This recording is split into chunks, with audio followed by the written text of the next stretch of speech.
If you hide ignorance, no one will hit you and you'll never learn. In Fahrenheit 451, Bradbury argues that through education and structured parenting, reoccurring problems in today's society will slowly become less frequent. Today we will be talking about one of these major societal issues, teen pregnancy.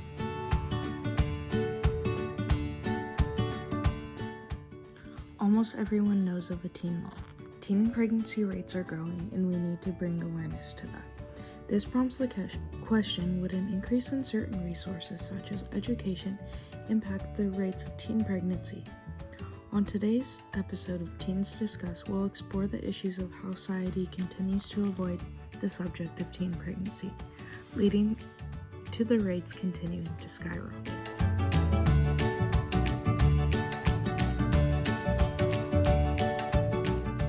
In everyday life, the problem of teen pregnancy is avoided by the school systems. 1 in every 10 teenage girls in the United States now becomes pregnant each year.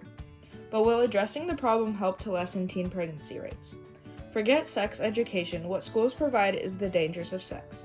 Today joining us we have author Kayla Alexander to discuss how the school setting handles sex ed. Thank you for having me today. Well, I've seen so frequently in schools that abstinence is the only sex ed taught. When teens feel as if the problem is addressed this way, they are too scared to ask how to properly handle situations involving sex, which causes more problems within itself.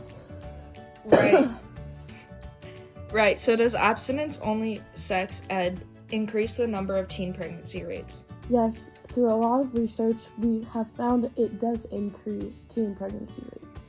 That is really interesting. I've never quite thought of it that way.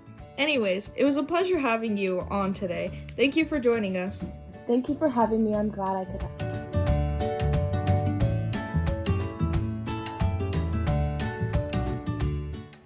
Through the denial of parents of teens, the rates of this problem continue to increase. Unfortunately today, Helen Littman, author of The Dilemma of What to Teach in Sex Education, is not able to join us. But she has some great advice as to how the lack of proper education in high schools provides higher rates of teen pregnancy. In her article, she explains how 1/3 of the United States sex education focuses on the practices of abstinence rather than discussing contraceptions and the proper use.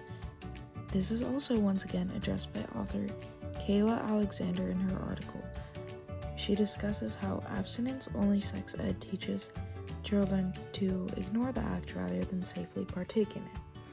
Through these two authors, it is pretty evident that in schools, it is very common to teach abstinence rather than addressing the problem and properly handling it.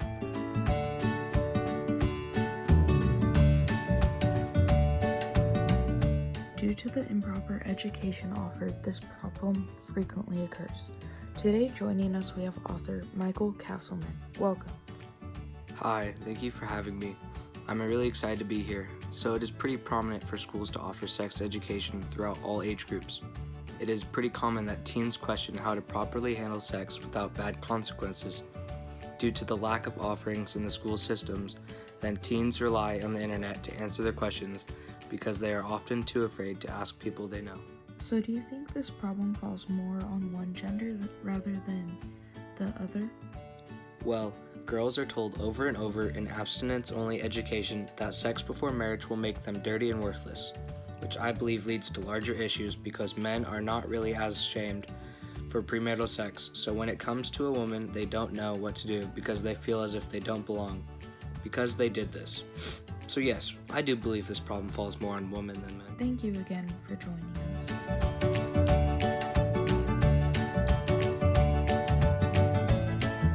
Although many may argue that teen pregnancy is related to the lack of parenting, it is actually a result of lack of education around the topic.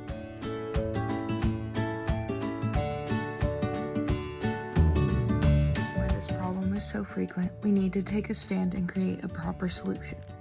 One way this problem will become less frequent is through proper education. 45% of schools say their programs include information on how to use and obtain birth control, and only 39% cover the how-tos of condom use. In these schools, there are low teen pregnancy rates in comparison to schools that teach abstinence-only sex ed. Today joining us, we have author Jane Brody. Welcome, Jane. Thank you for having me. Through my research, I learned teens today get much more information about STDs in school health ed classes than they do about teen pregnancy. As we can see, this creates a problem because teens become unaware of all of the consequences that sex creates. I haven't thought of that, but that's a great point. Thank you for your input. Thank you for joining us.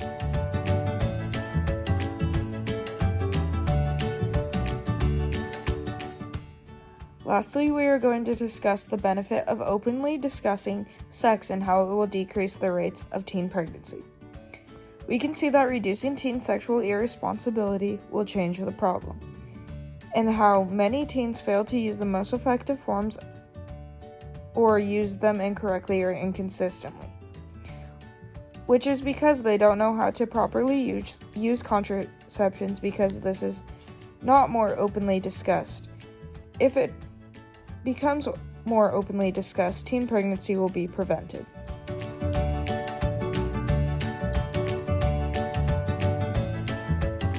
Thank you for joining us on today's episode of Teens Discuss. We'll be back next week with the topic of teen drug addiction.